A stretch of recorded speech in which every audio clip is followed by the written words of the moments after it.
চাকরি করাটা তো বড় কথা না, বড় কথা হচ্ছে যে সংসারের দায়িত্ব নেয়া।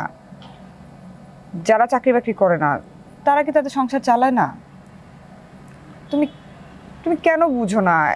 তুমি যে কোনো কাজ করো না, তুমি বউয়ের টাকায় চলো, মানুষ তোমাকে নিয়ে নানান কথা বলে, মানুষ তোমাকে নিয়ে টিটকারি করে, তোমার কি একটুও খারাপ লাগে না?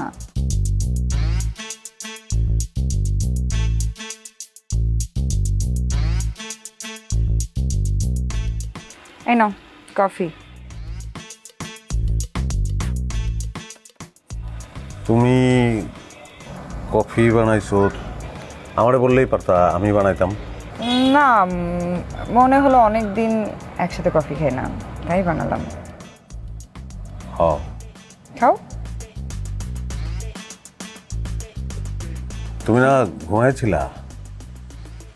হ্যাঁ, হঠাৎ করে ঘুমটা ভেঙে গেল, আর ঘুমও আসছিল না, তাই ভাবলাম কফি বানাই। তা তুমি এত রাতে ছাদে কেন? না, একলা একলা রাতের আকাশ দেখার একটা অভ্যাস হয়ে গেছে, ভালোই লাগে। তুমি এমন কেন শাহেদ? কেমন? তুমি কি কোনোদিনও স্বামীর অধিকার নিয়ে আমার সামনে এসে দাঁড়াবে না? দেখো না অন্যান্য পুরুষরা কেমনে দাপটের সাথে বউ সামনে থাকে, তুমি কি কোনোদিনই পারবা না? আমি পারবো না, আমি হয়তো বেকার, আমার তো রোজগার নাই। তুমি একজন কর্মক্ষম মানুষ হয়ে তুমি বেকার, তোমার রোজগার নাই, সেটা কেন ভাবছো কোনোদিন? ভাবছি না দিয়া, কিন্তু আমার তো মামা নাই, চাচা নাই, আমার চাকরি দেবে কে? আর আমি তো খুব একটা মেধাবী মানুষ না। দেখো সাহেব, সবার মামা চাচা থাকে না, সবাই মেধাবীও হয় না।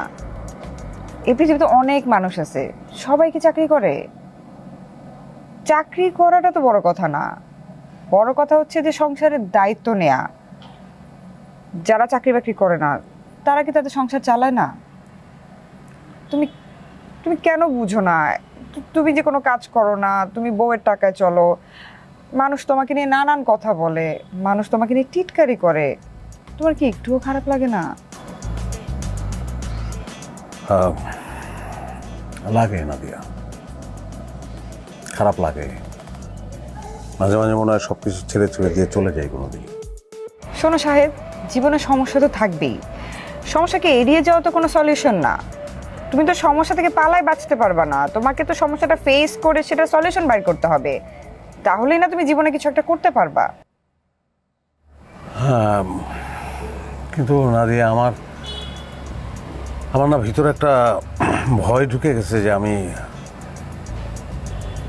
পারবো না, আমার দিয়ে কিছু হবে না, এটা সবসময় আমার এটাই মনে হয়। কিসের এত ভয় তোমার? আমি তো জানি তুমি পারবে, আমি আছি না তোমার সাথে।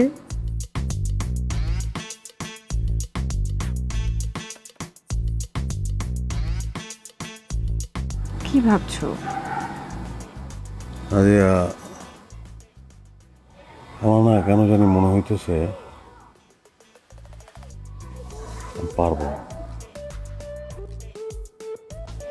সয়ার তুমি পাশে থাকলে পারবো।